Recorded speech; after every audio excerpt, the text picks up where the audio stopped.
Hello दोस्तों, veterans नमस्कार। मैं दीवान सिंह। आपको पता है आज बजट था और बजट में सभी लोग ये टकटकी लगाकर बैठे हुए थे कि इनकम टैक्स में क्या छूट होगी।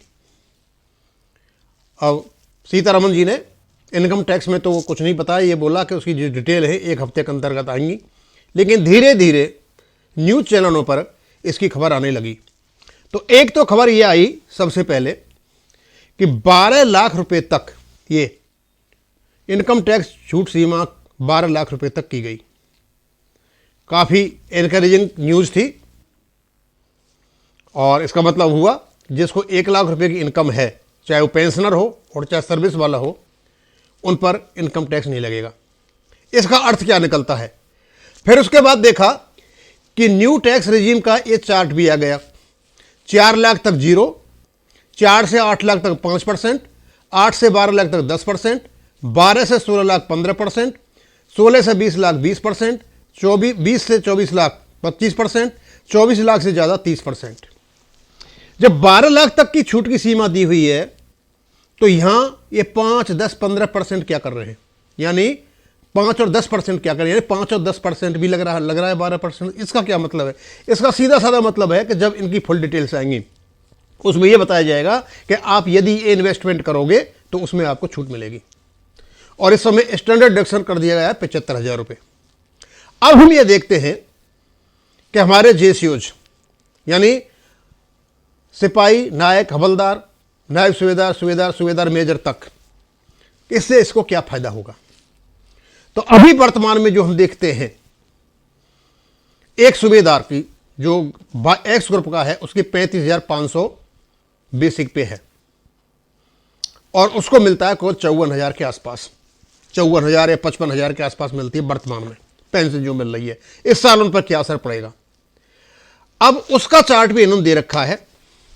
यह देख रखा है सालाना आय 10 लाख रुपए पहले थी, पहले 50,000 रुपये टैक्स लगता था, अब यह 0 हो गया। और 12 लाख जिसकी आय थी उस पर 80,000 टैक्स लगता था, अब वो 0 हो गया।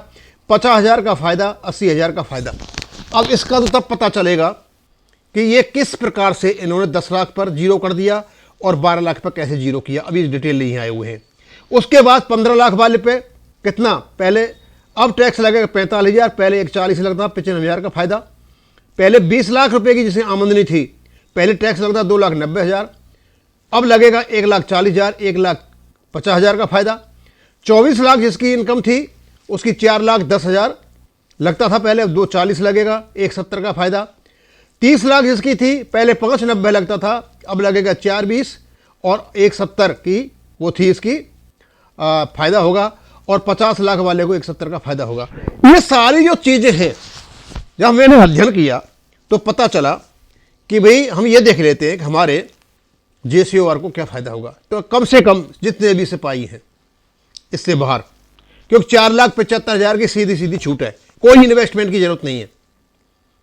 इन्वेस्टमेंट यदि करोगे तो वो एक अलग चीज है, आपने कर रखा है, लेकिन 4 लाख की छूट ये है और 75,000 आपके स्टैंडर्ड है, वो तो आपको मिलेगा ही। 4,75,000 की सीधी छूट है और 4,75,000 का मतलब होता है 4,75,000 4,75,000 डिवाइडेड बाई 12, यानी जिसकी सैलरी 40,000 के आसपास है उस पर कोई इनकम टैक्स नहीं लगेगा। और 40,000 में ही लगभग हमारे सिपाही, नायक, हवलदार, अब वो और जिनको ऐसे डिसेबिलिटी भी लगी है तो उनको तो वैसे ही टैक्स नहीं लगेगा।